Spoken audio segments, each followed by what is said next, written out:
Welcome, viewers. Once again, we're back with another special show, and we have a special guest. This man is the founder. He's one of the founders and member of Hieroglyphics, the collective. This man here is PEP Love. We all know him. He's well known. They have classic hits, 93 till infinity, everything, the album's banging. Uh, Everything, man, that they have is classics. Everything they touch is classics. And also, we're going to talk about Acres of Diamonds. That's another classic album that we want to get into. PEP Love, how you feel, brother? Oh man, I'm good. Thanks for having me on, Tommy. It's a Appreciate pleasure. you. You're here. I thank you. And we're going to get into hip hop. You'll get into your album, the group. We're just going to get into it all, man. No You know? doubt, no doubt. Yeah, first, I want to take it back just a little. I want to take it back to uh, who inspired you to make music? Um,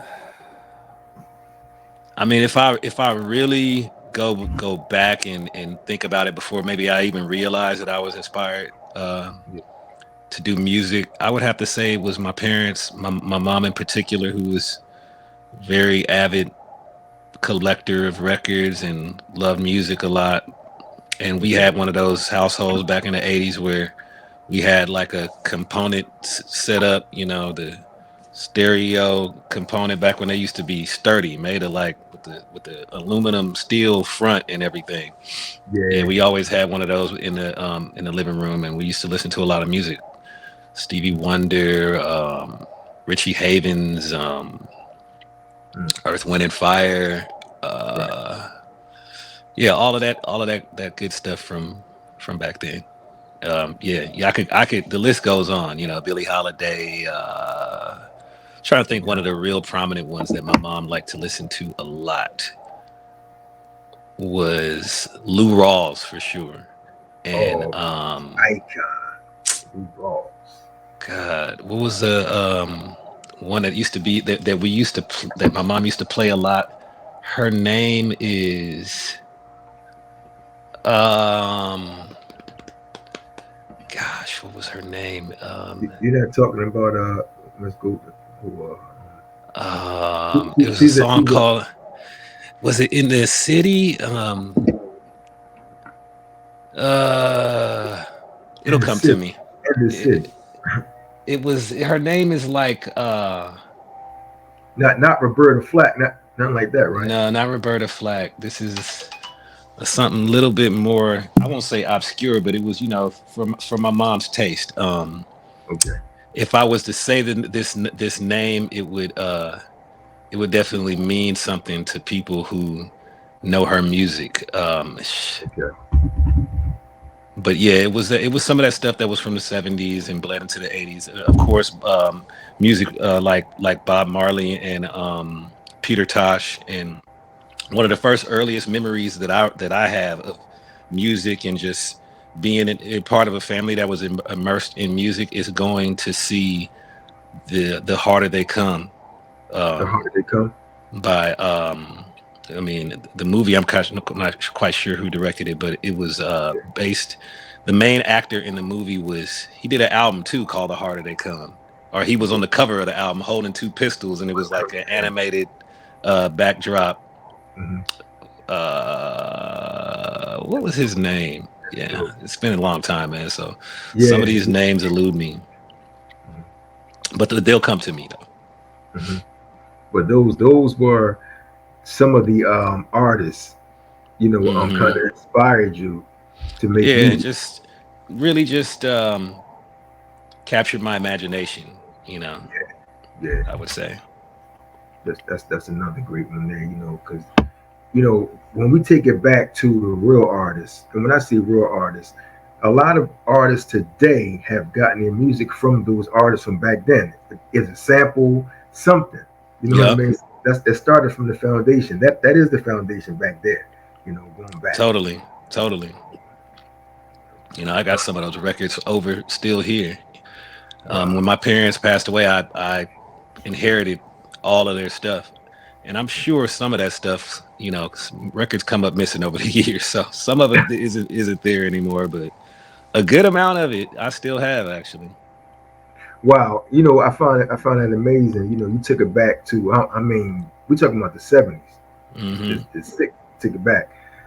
Growing up, what album did you listen to? Like, what was your favorite hip hop album growing up? Um,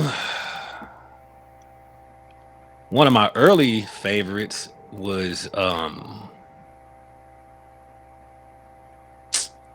A lot of people say, Radio by LL Cool J. And then yeah, there was, what was, I think it was called, what was Run DMC's album before Raising Hell? it was not tougher than leather. It was Yeah, it was the before King of Tougher Than Rock. Leather. King of Rock. I think that, yeah, I think that was It the was one King of Rock. album that really, really made me like listen to a song over and over and over again. They Yeah, had this one song where they didn't even have a chorus or nothing. They just both rapped for a long went in. time, and that was my favorite song. I can't remember the name, but I had it memorized in like the sixth grade or seventh grade, and that Wow. was the first one where I was like, where I was so into it that I wanted to memorize the lyrics. It was Yeah. Run DMC for sure. Wow. Okay. Okay.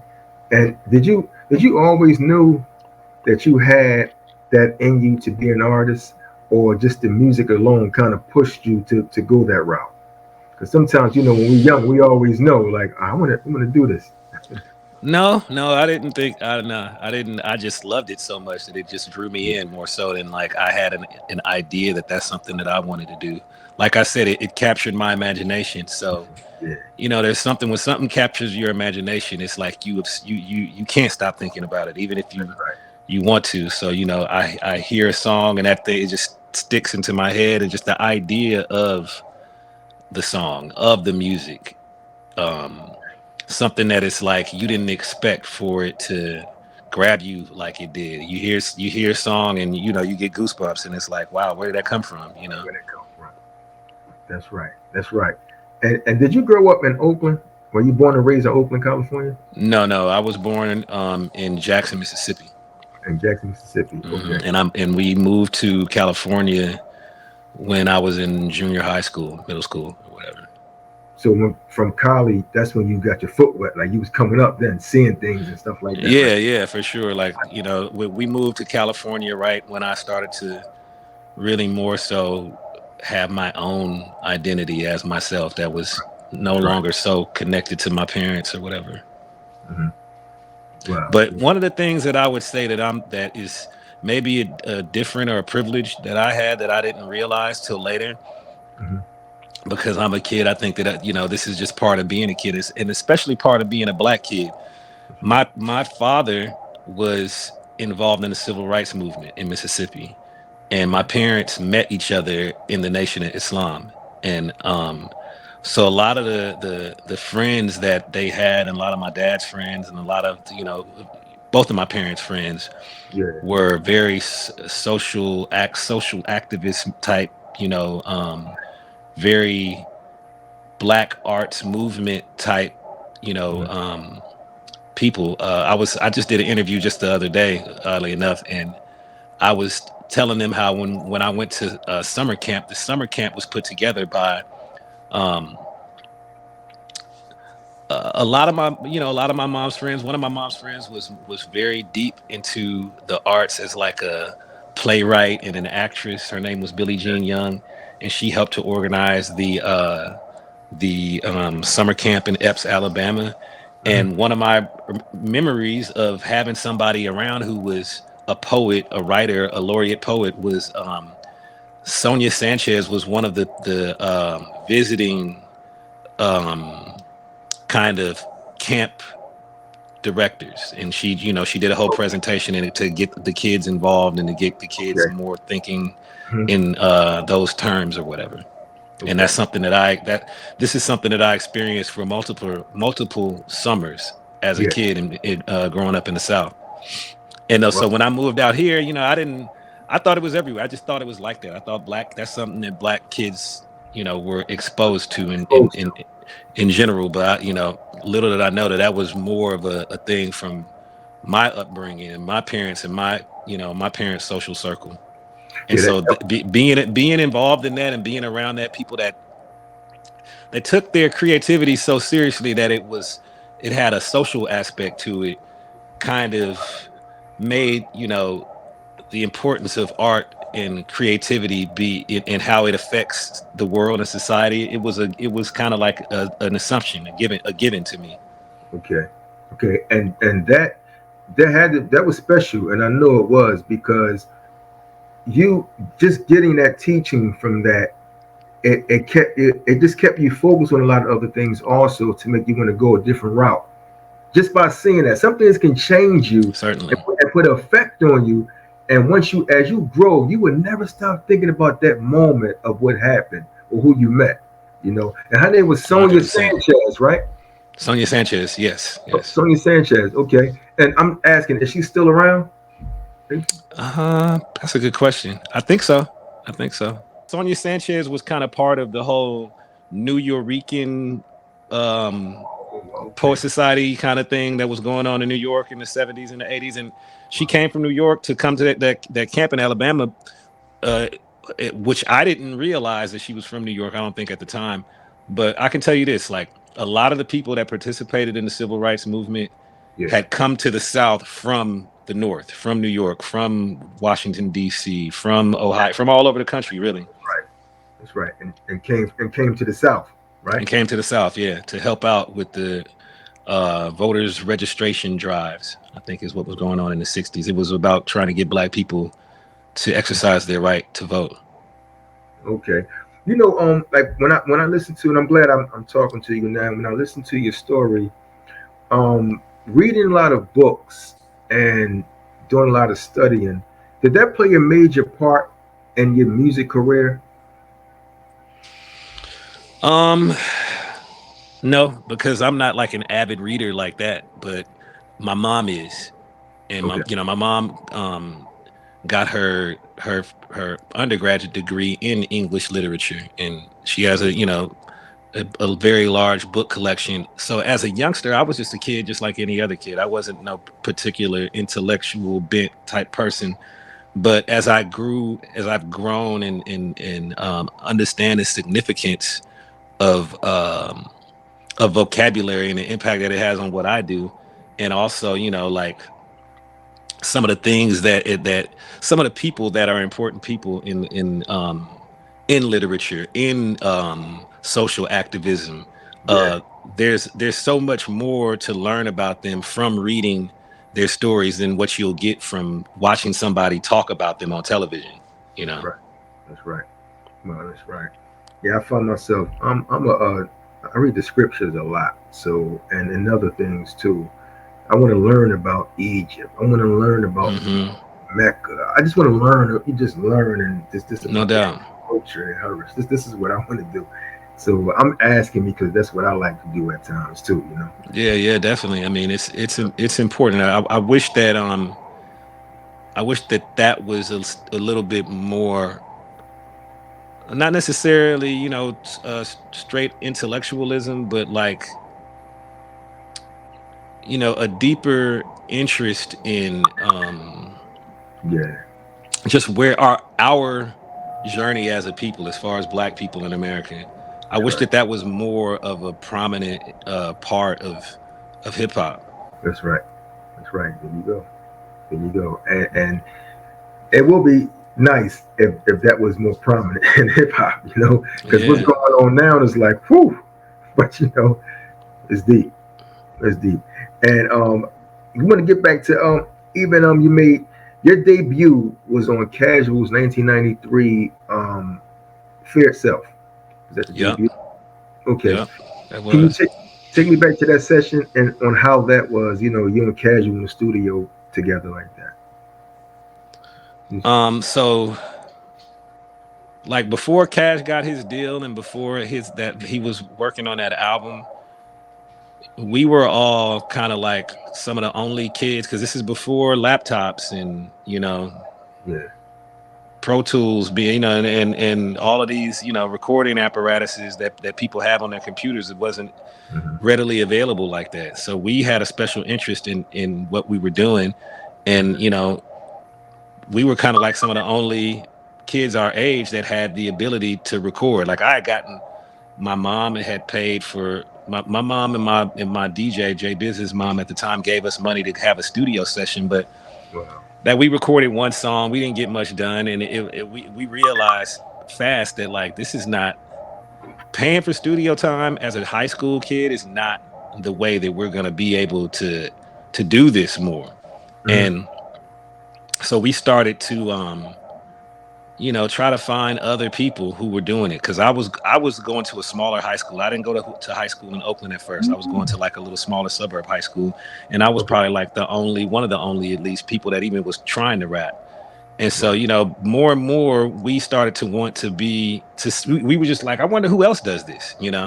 And so that's how I kind of started to link up with other people. It was other people that were more that were local, and then I met A Plus, and I met the rest of the guys in Hiero, Yeah. and they had somebody amongst the crew had a 4-track, Wow. like a 4-track cassette recorder where you could record like multi tracks onto a cassette. And Casual had the 4-track at his crib for a while. I don't know if it was his or he was borrowing it. I think he was borrowing it. I don't think it was his. And so, when he had the 4-track there, whoever had the 4-track in their possession at the time was like, we're gonna try to make whatever we can, as much as we can, and make working on music be like a little ceremony or chill or whatever. Mm-hmm. And I think one time I just was over at his crib, and I think everybody was getting excited. It was a time where we could see that there was a possibility that cats could get deals, that we was doing something special. Okay. And he was like, I'm gonna get you on a song. And it was a great opportunity for me at the time to record, first of all, to even get a chance to record my voice. This And Casual said this to you, right? Casual. this was at his house, actually. Yeah, This he was said that. He's supposed to put you. Okay. Yeah, this was at his house. He had the 4-track, so we recorded the song first on like a cassette 4-track, Yeah. and then he got a record deal. And I mean, not immediate. Now, it wasn't like we did a song and then he got a record deal, but later on But down the line, he yeah, got a later on. record deal, Mhm. and he kept that song, and we took what was a demo song and recorded it in a real recording studio. So there was it was a process of the inception of that song to it ending up on his album. It Wow. was part of our growth process. Okay. So that was it right there. That was like the boom. That right I there. mean, Boom. I was I'm a solo artist, but I had a DJ that we were in a group together, so I had my own stuff too. But he got a record deal. He got signed to Jive, and he had an opportunity to put his record out for the Wow. world to hear. Wow. Wow. So he was like the first one out of the group to get that deal. Well, Yeah, I think he was. He might have been. Yeah, I think he was. I think he was. I mean, no, no. Well, no. Dell was the first one. Dell. Okay. Yeah, Dell he already had an album out. I wish my Okay. brother George was here. Yeah. Remember that album? Yeah. Yeah. Okay. Since you spoke about J Biz, can you tell me about the relationship with you and him? J Biz and I known each other since 8th grade. Oh wow. We Yeah. had we have a friend in common who was like still one of my best friends. And J Biz started coming around hanging out with Marty. Marty was my friend that I knew, that he knew both. Okay. And uh they know each other because of their connection through the neighborhood in South Berkeley, in the hood over on Russell Street. Okay. Marty was going to high school with me, but he's got family and connections with the hood, and J Biz still lived in the hood. And so Okay. he would come sometimes over to where we live in the suburbs in Albany and hang out with Marty. Mhm. And along with a couple of the other guys from the hood, they would come over and play football. Marty's cousin, and just have fun and being away from the hood for a while. And so from there, me and J Biz kind of started to hang out. Just me and him on our own thing. And when with my friend that I met J Biz through was more, my relationship with him was more about playing sports, Okay. basketball, football, that kind of stuff. Okay. And J Biz was not really that into sports. He was into whatever, being funny and Yeah. Yeah. just being a character or whatever. And Wow. eventually, somehow down the line, um, his mother he ended up convincing his mother to get him some Technique 1200s, some turntables, Wow. and he picked up on it fast. He became it wasn't even a day. It was like the 2 days. Next thing you know, he's cutting and doing everything. Just like that, he started mixing. Yeah, immediately, Wow. like pretty much Okay. immediately, he learned it all. And some people are like that. Like he was definitely a front runner. Like pick up on stuff real quick, and Hmm. you know, and sometimes even discard it real quick too. Like whatever, But with the DJing and with the music, he kept doing it. He stayed into it.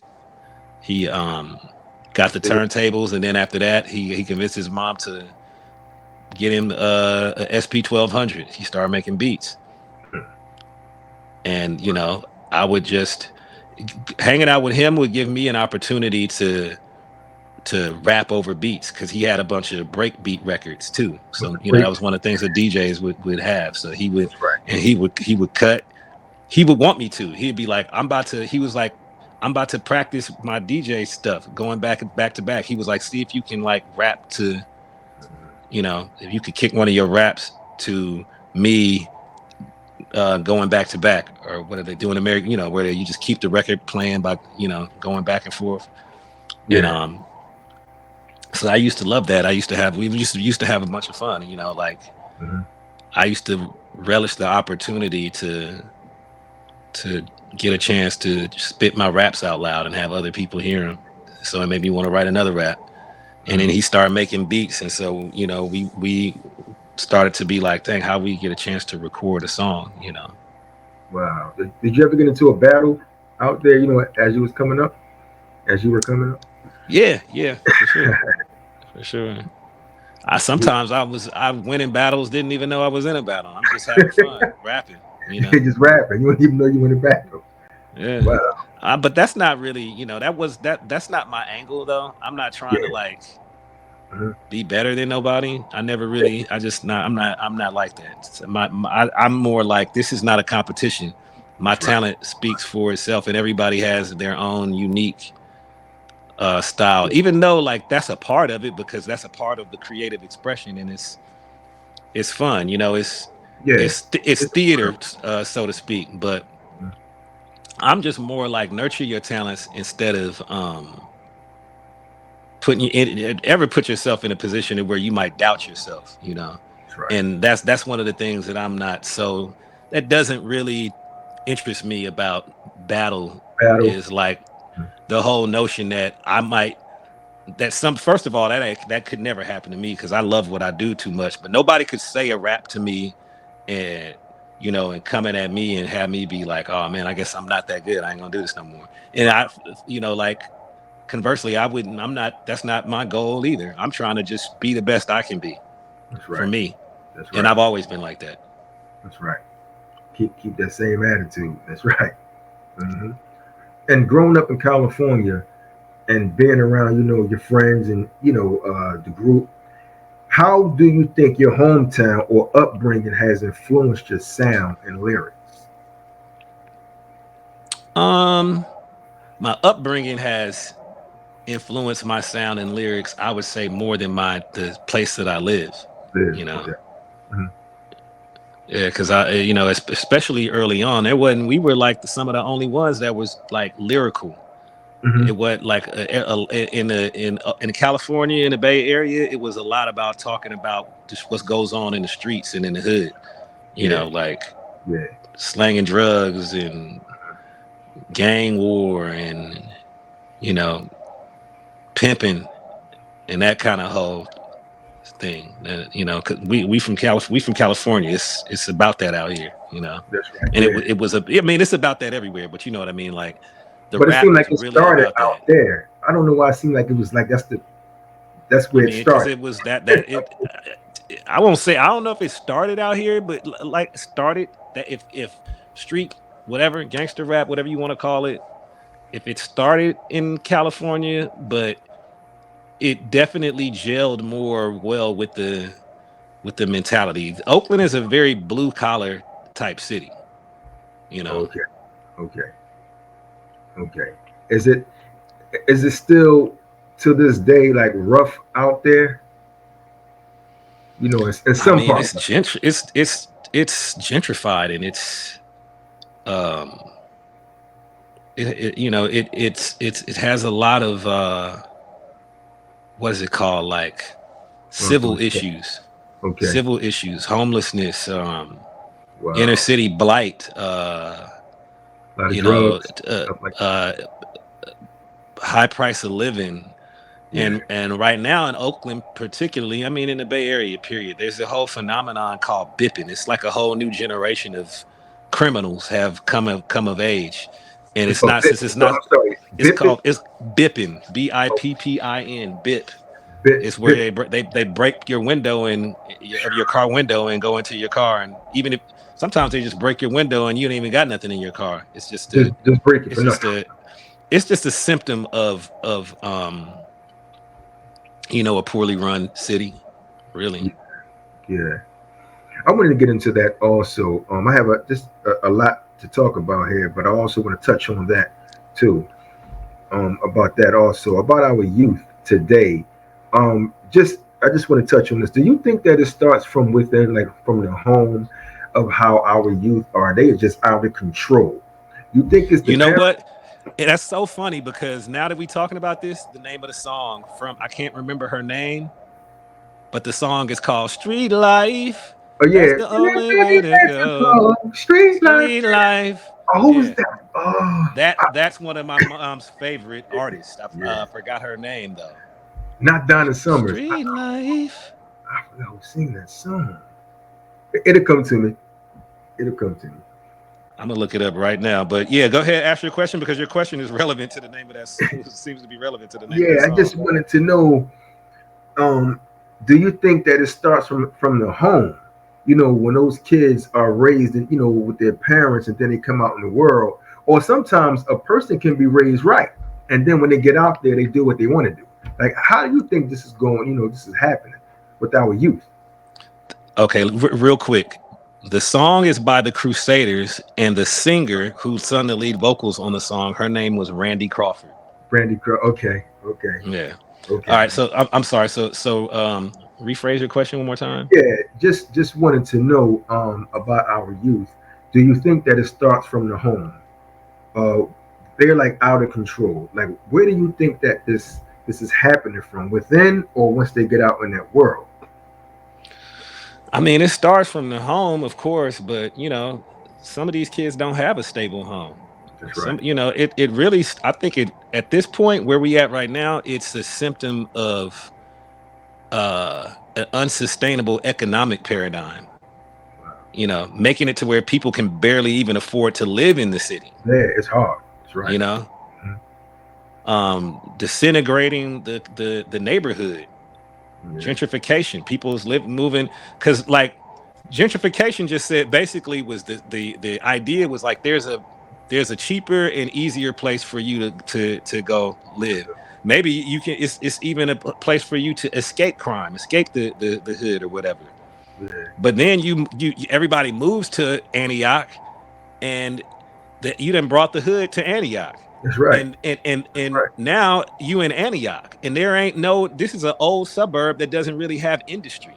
It don't there's nothing for you. You landed out there in a place that you went to escape the hood with aka the community, which all the good the good and the bad, like the churches and the you know the familiarity, the family vibe, all of that got thrown out with the bathwater, so to speak.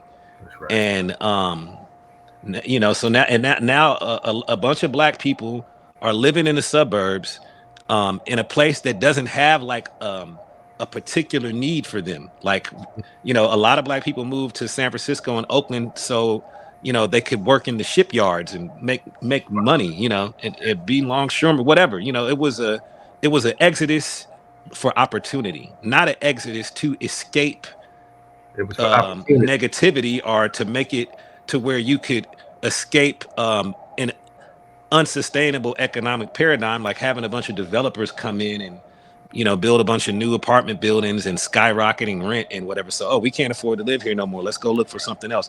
That's not opportunity. Escapism is not opportunity, Mm. unless it was like, in the 40s, where they was escaping Jim Crow racism, The law, and yeah, also going to go work at the Navy yards or whatever at the mhm, same time, and yeah, black people's built now, and there was no such thing. There was no drug epidemic, so it's like, okay, we escaping all of these rednecks that want to, do harm to us, and but it was no escape. That was all an illusion in the first place, because yeah, some of the same history that we have, like the history of Tulsa, where in Greenwood they burned the city to the ground because black people created Black Wall Street.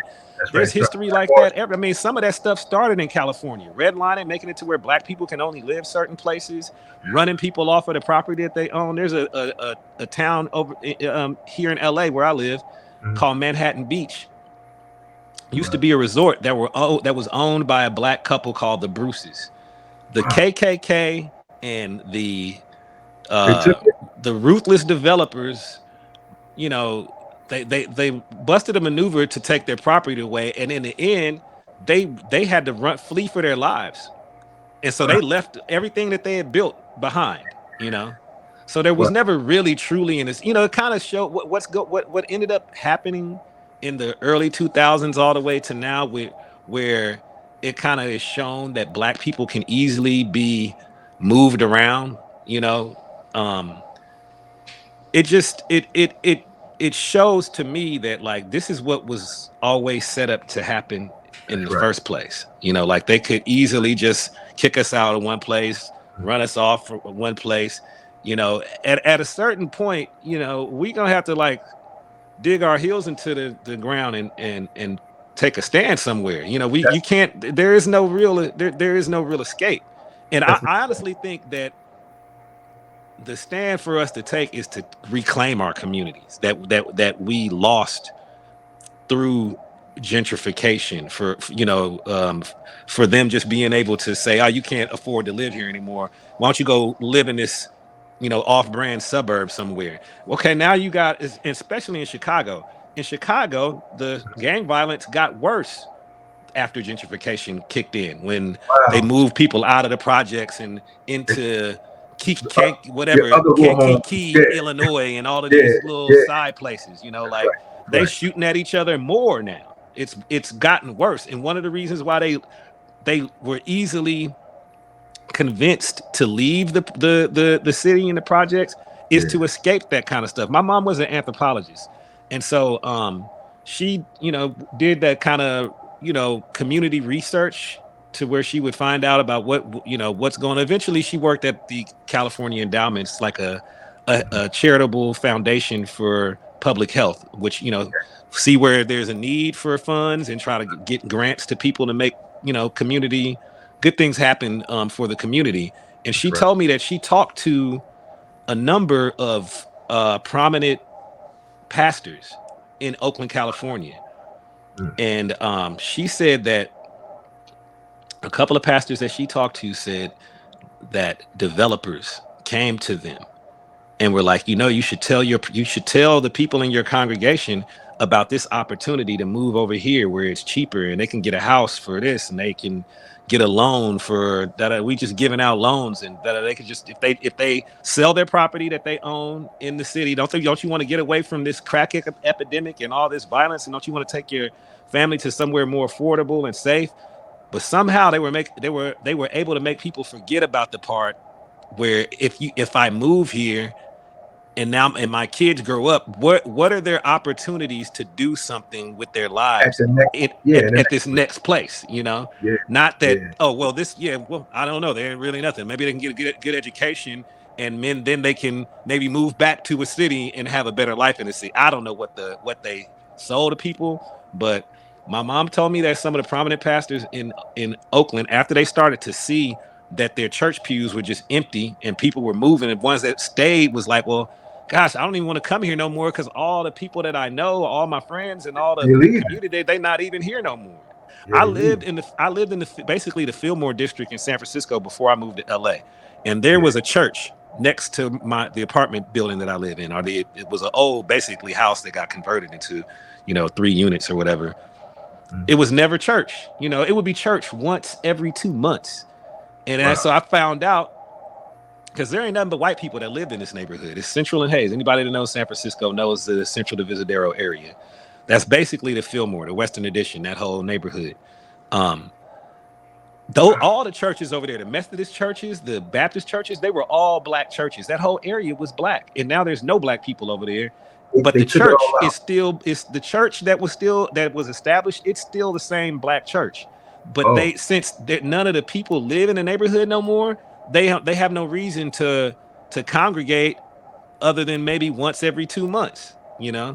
wow. And that's a clear sign when you live in an area that is full of black churches, but no black people live in the area. And so church is no longer every Sunday. Church is once every 8 Sundays, I you don't know. understand, man. I really don't. And this is like a whole nother subject that we can talk about because I have a problem too with the white folks moving in and taking everything from us. They've been taking stuff from us since slavery. They've been snatching everything, and now it's like it's 2023 and they still doing the same thing. And those neighborhoods were a product of redlining, of saying black people can only live over here. We don't want y'all living over here. We want y'all to live And they still took over it. here. And then they ended up taking it from us anyway. That was segregation in the first place. And then they took it from us. So what are we left with? You already made us relegated black people to live in certain areas. And then later on down the line, you're like, wait a minute, this is kind of prime. We want to be over here and we want this back. So y'all go somewhere else. And where Yeah, we end up going is like the road to nowhere to now. nowhere, to nowhere, to nowhere. So we got to dig our heels. It's we have nowhere else. We have nowhere to go. We don't have it. You can't. If the whole suburb that black people move to is now turned into a inner city blighted war zone because you take with you what you can. The remedy was never to just leave the community. The remedy was to improve our community. Crack came in. It did what it did. It damaged a whole generation.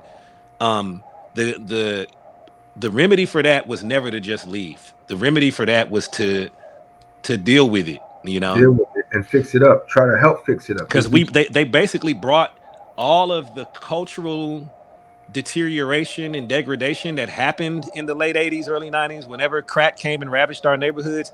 yeah. When people got pushed out to the suburbs, they just brought that same mentality, that Mhm. same kind of social and cultural degradation. They brought it with them. Not only did they bring that with them to a new place into the suburbs, they Yeah, took it to a place where they didn't have anything positive already established, like black churches. that's right. You know, That's right. Yeah, it's deep, man. And I know that with this, I have these talks. My wife and I have these talks. And we talk about this a lot. And just real quick, I just want to say this, and we can move on. But you mentioned we need to would you say dig your feet in the dirt, or we need to? yeah, we need to dig our heels in and take a stand. But here's the thing: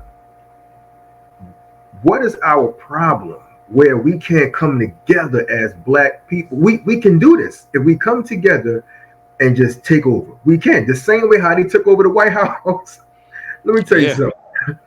They did that. See, their own kind went against them. Their own kind. It would have been different with us. If we stormed the White House, that was a whole, it would have been catastrophic murders and all the type of stuff. Yeah. They would have. We can't do that. They would have came. They would have used that as an excuse to do what they want to do anyway. To wipe us out, to wipe us all out. What you think it is, though, man? Just real quick, as us, as the black people, what can we do, or what do you think is the best thing for us to come together and stand up for each other, man? Like, what you think? It's Well, rough. we don't. We not capable of doing it because we haven't healed from the From scars of all of the stuff that happened to our communities. We haven't healed from that. I mean, it's not just the that a whole generation of adults that was supposed to be raising their kids ended up getting hooked on crack. Yeah. It turned into a war zone too. Murders, That's right. gun violence. We don't trust each other or even look at another Yeah. black man and be like, that's my brother. We can look at him and be like, that's the dude who tried to break into my But, house. yeah, we try to That's the rob dude me. who shot my brother. That's the Right. dude who robbed me. Yeah. We got to Yeah. heal from that first Seems like it's gonna be a while. before we can be like, all right, now let's come together and formulate a plan for us to take our community back. We got to even be able to see each other as being part of the same community again. Mm-hmm. We got to heal from all of the hurt and and we got to regain some of what we lost. Everybody that's still a member of a black church, for instance, I don't care if you now live an hour away from the city of the church that your family used to go to when everybody still lived in the city. Make it an Mm-hmm. effort because it's important. Keep going back to the church.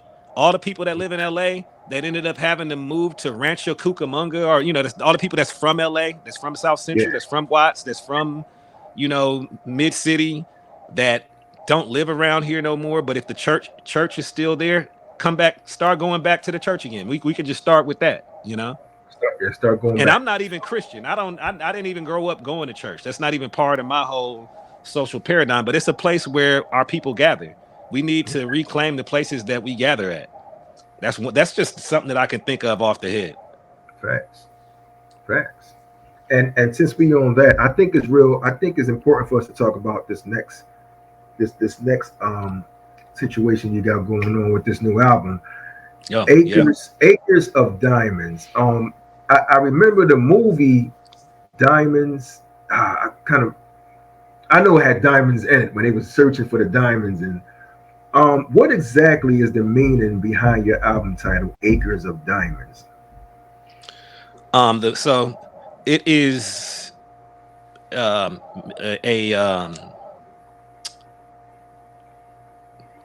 what it's an ode to, or it is the same title as a book that was written by a success kind of philosopher by the Okay, name of Russell Cromwell, I think.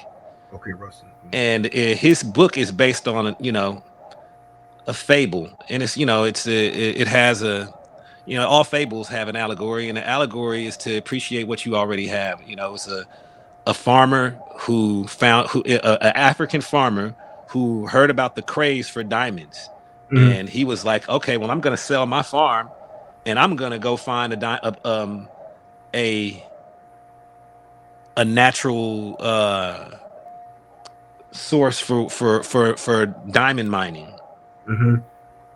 And so he sells his farm and he goes searching far and wide over the countryside to try to find a place where he might be able trying to find a place where he can discover a diamond mining source. Okay. And he never finds it. Mm-hmm. And he dies destitute and poor and in despair. But on the other side, the person that he sold the diamonds, his farm to, is enjoying being a farmer. He bought the farm. He wanted to be a farmer. Okay. And one day while he's out in a stream that runs behind his farmland, and he's just appreciating and enjoying the natural beauty and watching the water go by, he notices a glint in the light in the stream. Okay. And he goes to investigate, and lo and behold, when he reaches into the stream, he pulls out the largest raw diamond that was ever discovered. I'm checking And out. Yeah. Yeah. I'm reading he it. and the parable is, and then and from there he realizes that his farm was on a rich source of diamonds for mining.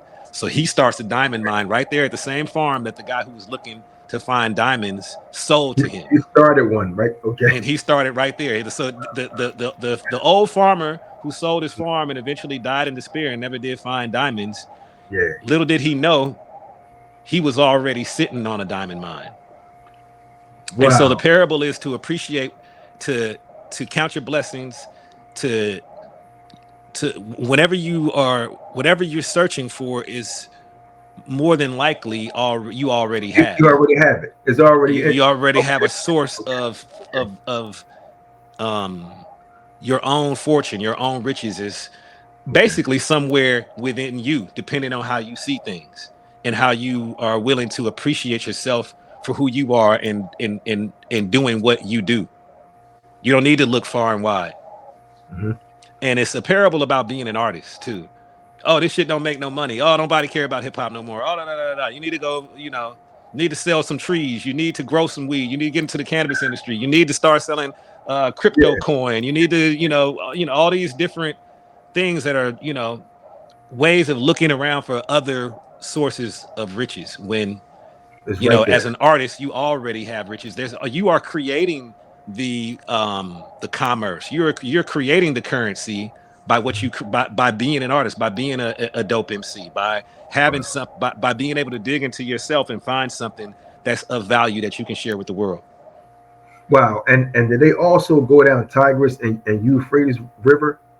Did they go down there also in the book? you t- I didn't read the book. I didn't read. This is something that I Oh, heard yeah, spoken. I was looking. And See, I'm looking through it. That's why. Okay. Yeah, yeah, yeah. But I don't actually have that book in my. I got a lot of books in here, but I don't have that book in my collection. But Okay. I've listened to it. I've listened to it's it's on YouTube. Russell Cromwell's Acres of Diamonds. You Yeah. can just listen to the book. I think it's Okay. a short book, but I know for sure in the book he actually brings up a multitude of examples and stories that allude to the same thing. Wow. And this album, can you just give the audience when did this album drop? The album has not dropped yet. Oh, okay. The album is still getting how with manufacturing, this album is coming out on vinyl and cassette only at first, and it'll be Stores. available for streaming for a time staggered after it's released as an analog release. And I'm doing it different. I'm going to Okay. release this album um just for people who really want to listen to it and who really are passionate about music.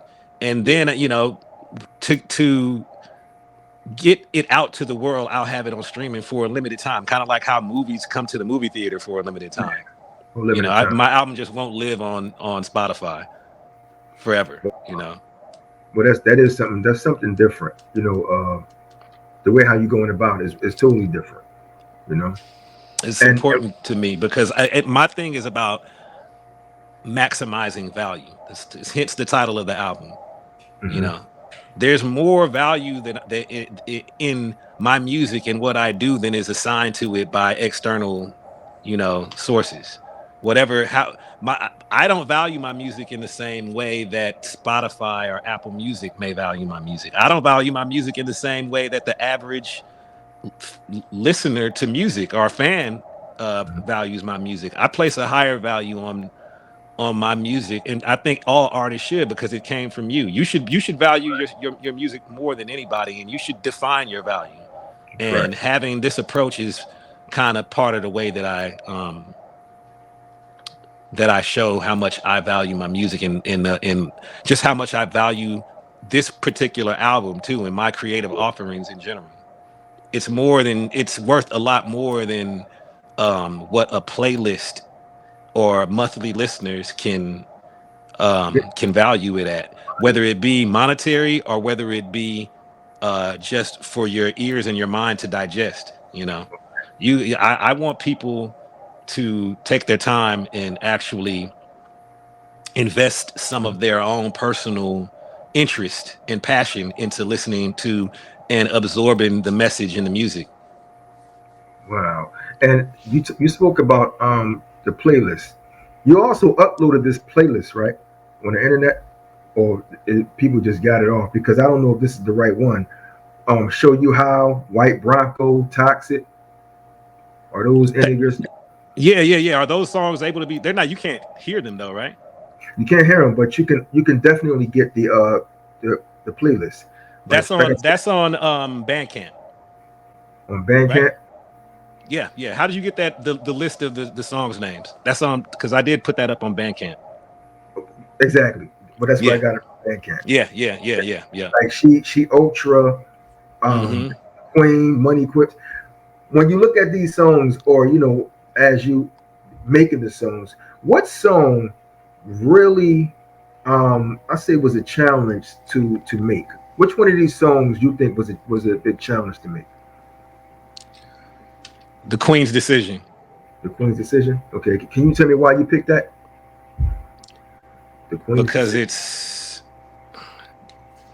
I mean, it's funny. It wasn't really a challenge to actually make the song because it kind of just, the universe put that, it was a universal download. It came into me and it came out of me. Okay. But it was a challenge to go from the beginning and the end and to tie the concept together, because the Queen's Decision is about three different European queens who played different roles into what eventually happened that affected me and you as Black people, what brought us here through slavery. And Okay. then after we got here, some of the things that we went through as being part of the Black African diaspora, Mhm. um, through the transatlantic slave trade. So the first verse is Queen Elizabeth. The second verse is Queen Isabella. Then Okay. the third verse is Marie Antoinette. Marie. Okay. Marie Antoinette was like the youngest queen to ever live, the one that they executed off with her head, because there was a revolution in France. So Wow. she was the French queen that had basically married the king in, as a teenager, Hmm. and she was young, so she was very free spirited. And so her story is more connected to fashion, high fashion, uh, being a heiress, Hmm. so to speak, and being the talk of the town, of social media, and having, like, because of her fame, because of her unintended influence, Hmm. it having an impact and implications on things that happened to us. She wore a cotton gown in a painting, and Wow. that was Wow. risque at the time. But because she did it, cotton over silk, silk was the thing to wear at that time. But Hmm. because she wore that cotton gown in that painting, Hmm. cotton became the thing. And because cotton became the thing and got really popular, they invented the cotton gin and the whole movement of Yeah. cotton in the American South became one of the main sources of cotton. That's right. That's right. And the whole story of slaves Yeah. picking cotton. God. Yeah. And second verse is Queen Isabella, which is the queen of Spain. And when the Hmm. Spanish first came here, they were in the Caribbean, and what they were, the main thing that they were growing was sugarcane. And Okay. they only brought slaves just to help grow sugarcane. But sugarcane is a crop that leaches the soil, and it wasn't, I don't think it even lasted 10 years before they completely ruined We the ruined it. uh the richness of the soil, and even being able to even grow sugarcane. And the only reason they was growing sugarcane in the first place is because sugar is like a drug. They were addicted to it. It was almost like it was a luxury to be able to eat cakes and drink Yeah. rum and all of that stuff, alcohol and sweet, Sugar. yeah, all of that stuff. Sugar That's rush. and so fast forwarded to us, some of the health implications that we have from sugar, first of all, and then eventually, I say something in the song. I say from white power to white powder, into disease and deficiencies. Damn, I haven't listened to this song in a minute. But the last I said into disease and deficiencies. My nigga slanging them keys, dying of diabetes was the last line of that verse. Hmm. So white powder, cocaine, That's right. white powder, confections, sugar, liquor, That's right. That's right. and Right. It's all the addiction. exactly. And the first verse was about inheritance, what you inherit from what your ancestors passed down. Hmm. And so the Queen of England was Elizabeth. Yeah. And she commissioned her Navy captain, Sir Jonathan Hawkins, to Yeah. go what is it called, hijack a Portuguese ship, Hmm. and that's what got the English into the slave trade. From that Wow. point on, they were part of the slave trade, and they actually ended up taking over. They took over the whole thing. Hmm. That's why we speak English over here now. And so and through that, because if you read about the mind state of Queen Elizabeth, she didn't want to do it. She knew how evil what was going on was, Yeah. but they are in competition with the other European countries, and she's like, if we don't do it and they're doing it, they're just going to do it anyway. And They're gonna do it anyway. I mean, I don't even know if it was her idea. It was probably the guy, Sir John Hawkins, was like, look, Hmm. give me the go. Like, we need to get in on this. Yeah. And so from that, it goes to just everything that they did to establish the social order of slavery, and Yeah. then to maintain it. And I allude to things that happen along the way, all the way to where we get to now, to where this is an Anglo-Saxon English speaking society. Hmm. And some of the things that happen along the way and for us to look at this is, or for it to even still be said, America the free, home of the brave, and all of that stuff. They Hmm. had to bury things. They had to bury stories like what happened to the Bruces over here in Manhattan Beach. They had Yeah. to bury the tragedy of Black Wall Street in Greenwood, Tulsa, Oklahoma. They had to just pretend like that didn't happen. So the the um, the inheritors, the people who are the 1%, the people who rule this society now, Hmm. can kind of live under the delusion that this was all established by wholesome means or whatever. Yeah. And so it was a challenge just there was a passion to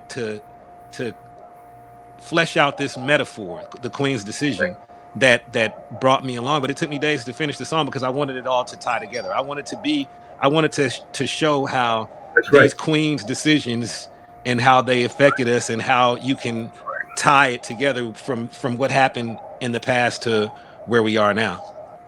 Well, I find it very interesting because doing something like this, you have to take your time because you want it perfect. Almost, this is Hmm. how you want it. So this is why I said about the difficulty or the challenges, because this album is just not something you just do something fast with. You take your time, and this is Yeah. what you did with Acres of Diamonds. You actually took your time, and it's not even out yet. You know what I mean? So I know that this So I'm album, still taking my time. you know. I understand, and it's going to be very informative. I already know the album is going to be dope. You know, I know that. And when I go back to 2012, I don't know if the years is going to be exact, but when I look at Rigmarole Foundation, Rigmarole. Yeah, I'm sorry, yeah. Rigmarole Rigmarole's Ascension Ascension, the Foundation. Is it the Shaman? Foundation, the Shaman. Shaman. That's like a oldies tape from our demos that somehow made it into the public. I think we Oh, released that. We released that. Hiero Imperium. That was one of our releases that oh, we put out as an independent label. okay. And also the albums from Hyro, the songs you all made. How would you describe the music that you typically create? Um, Lyrical, fun, Lyrical fun. wordplay. People who enjoy that, Hmm. precise rhymes and concepts, and for the fun, for the love and the fun of making music, for the love and the fun of hip hop, and um kind of to give the people who love it the most, who consider themselves to be hip hoppers, something Yeah. to bond around. You Okay. know, Okay. this is the hip hop head campfire kind of, and that's what drives me and makes it something that I enjoy, doing. Like, it makes me feel like I'm a part of a greater thing, and so that's what I try to illustrate with my style and with, you know, Okay. the things that I talk about. Is there a particular era in hip hop that you feel most connected to? Yeah, the golden era. You know, That's I right. was like, you know, Hmm.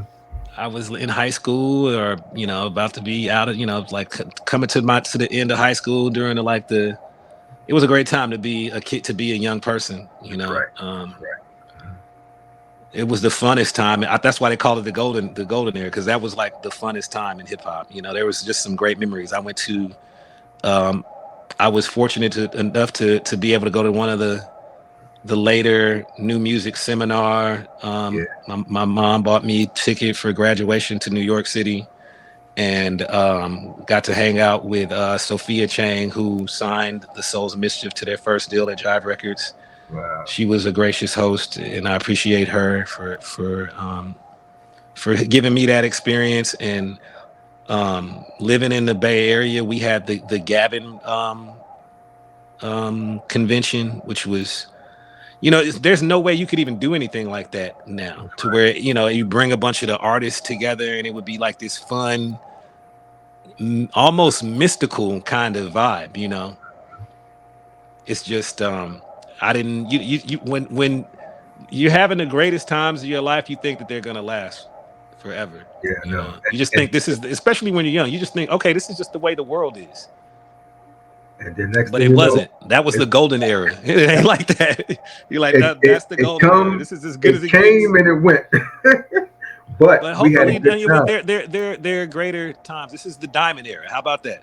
You know, with Okay. my with and I'll I'll state that because there's always some good to there's always more good to help to bring birth to in the world.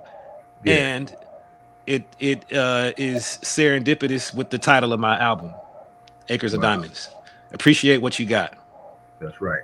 So in a nutshell, that's what it is. Appreciate what you got. Yeah. Acres of Diamonds, the album from Pep Love, coming soon. Yep, coming very soon. Wow, you know the first time I heard 93 Till Infinity, here in Philly. It was this club called Bobby Dancers. We back on 13th down in Center City.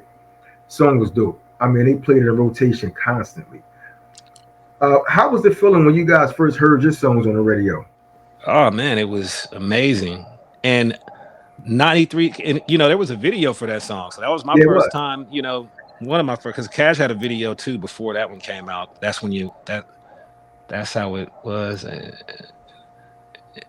That's how it is. And oh yeah, the Souls had another video for, what It is it was called, called? yeah. That's When You Lost. That's when you That's When You lost. Lost. So yeah, I was in their videos, and you know, I mean, it wasn't my song, but I still felt like, you know, you just feel like your life is like the thing that people wish to have, a dream. This is something that I dreamed of, and this is Wow, something that people dream of and revere and look up to, and you know, just being in the spotlight and um being a part of something that you used to just revere, and now it's like, no, I'm doing it now, you know.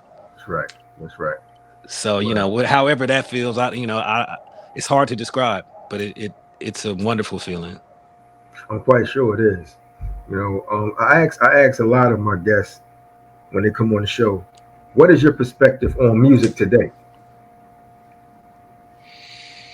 um I mean, music will always be music, but society is, you know, what is the music without there having there be people to listen to it and how they appreciate it? It's just, you know, they say like, what if a tree falls in Siberia and there's no living thing there to hear it fall, did the tree actually fall, you know?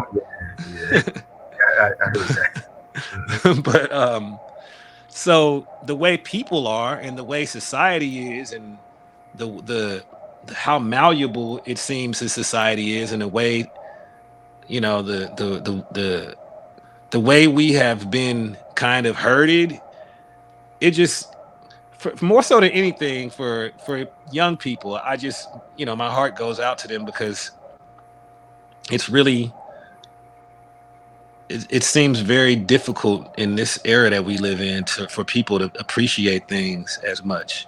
You Yeah, know, it's like this super fast food microwave kind of thing that's where right. people don't just get a chance to just Hmm. like vibe and and especially when it comes to music, like it doesn't it and I may be just speaking from my own point of view because I'm not I can't speak for everybody and I'm not a young person like that anymore. But it Yeah, does seem as if there is a little bit less of this uh this gel together community where people kind of form an identity and a connection and a bond with music. Like I don't know, like the same thing. You when hear the same. 36 Chambers came out, like that was like a whole vibe that whole year. That's Me and right. my boy used to listen to that album every day. And I think that like especially when you talk about Wu-Tang in their first album, that was a vibe. That was a vibe that was shared between the whole culture. Right. If you're from California, it was the Chronic, Chronic. Dr. Dre's. I mean, that was just a vibe. It was in the air. It was in the air. Like it had created Yeah, I I don't know, understand. just like this Yeah. static energy that was always there between people who that mattered to. And it seems like And that left a mark, phenomenon is less. Yeah, exactly. a And while statement. it was going on, it just stayed in Hmm. the air. It was something that created like a invisible interconnectedness between everybody. But the world and society was more apt for that kind of feeling between people at that Yeah. time anyway, you know. Well, I definitely So made a we statement. kind of we lost a lot of that, and some of it is because of like the breakdown in community, people just not even being like together with each other, as much. Wow. Well, that was a good explanation or good, about that whole situation because the Chronic was the album you mentioned, and it was one other. What was the other album you mentioned? The Chronic, The 36 chambers, yeah, Six yeah, Chambers. Yeah, yeah. those two albums made a statement, you know, and it Oh, hit and I remember too. The harder they come is Jimmy Cliff. Jimmy Cliff, who Jimmy Cliff, the reggae singer, Jimmy Cliff. He was the star actor in that movie, The Harder They Come. Like I said, already was one of my earliest music experiences was watching that movie at the museum, actually at the Exploratorium, I think, in Jackson, Mississippi. I was like okay. 4 or 5 years old, but I still remember that. Wow, so that played a major role in your life, like coming up, you know. Definitely. I mean, I still remember it, Mhm. now, and it was like one of my earliest memories. It was just a great feeling, a great time. Yeah, wow. And if you can change anything about the industry, what would it be? Hmm. About the music industry, Music industry, yep. uh, I would just make sure that we preserved the public's um appreciation for music, Hmm. you know, and not try to make it be this super fly by night, short attention span thing. To make it to preserve whatever it was that affected culture when people sit and listen to a whole album play, or when they sit in their car and play a tape. I would Yeah. do whatever I could if I had the power to do that. I would do whatever I could to preserve that, to never let it become something that's just like in one ear right out the other, Hmm. short attention span. I just listen to it once, or I don't even know the name of the song. I like, oh yeah, that song. I like that song. It's just on this playlist that I have. And it's not a specific thing against the streaming platform, but that's the example that we have. And it's just I would do whatever I could to preserve that phenomenon where the public and people form a bond and an emotional psychological connection to the music that they love the most, or even when they just like a song and they hear it for the first time, they like, ooh, what's this, who is this, to where people actually get a chance to latch on and hold on to something instead of being like, I heard it once, I liked it, I didn't get the name, I don't know what it was, and well, I guess I'll never know, you know. Wow, that's well said. Well said, man.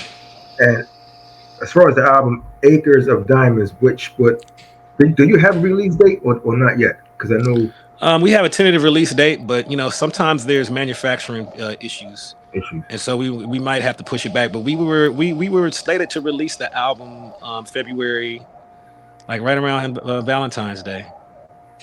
Okay. But it looks like we're gonna have to push it back again. But I will keep everybody posted. You can find out um, anything about my music on my Bandcamp page. It's Pep Love. I'm the artist Pep Love. You can type in music.peplava.com and my Bandcamp page will come out, and hopefully we will have a definitive announcement that you don't necessarily have to go to my Bandcamp page to hear about. Like once everything is said and done and it's like good to go, ready to go, there should be an announcement through the Hiero site.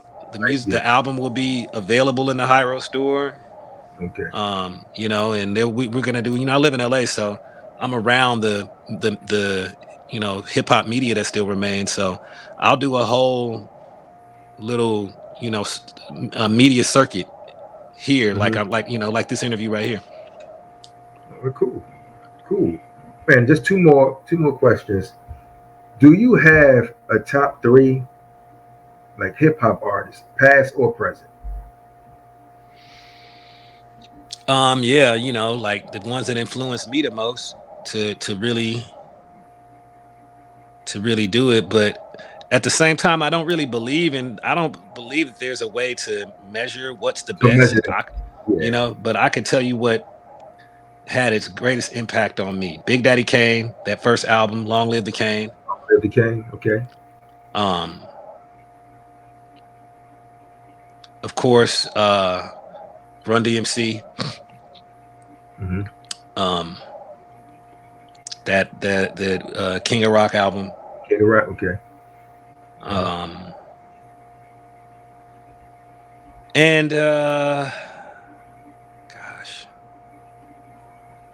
I don't want to leave anything. You said top three, huh? It's top three. Mm-hmm. I mean, I still gotta say that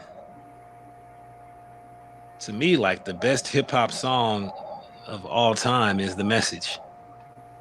Grandmaster Flat. Like, Yeah. yeah, Sylvia Flat. yeah, Melly Mel, yeah, yeah, Melly Mel. Yep. Melly That was Mel dope. and Grandmaster Flash, and yeah, it's like you know, I just don't feel like anything has topped that as far as impact and even lyricism. I mean, you I can don't think see it what could. he's saying when he's saying it. Right. You know, I a don't think he child is could. born with no state of mind, born blind to the ways of mankind. You know, this is Wow. philosophy. And That was dope. don't get me wrong, like there's a lot of other music that has come out even more recently that is the child of that, but Mm-hmm. none of it has topped that. That's right. Child is born when you're right. But you can't name them because it's too much. Like you can go It's too all the way much. back to, I got albums like Rock Kim. I can go back to, even Biz. Biz had some nice ones in the '80s. Yeah, yeah, I loved all that stuff. Yeah. I loved So all that stuff. and just for the viewers, what's the most important thing you hope listeners take away from your lyrics and why? Um, hmm.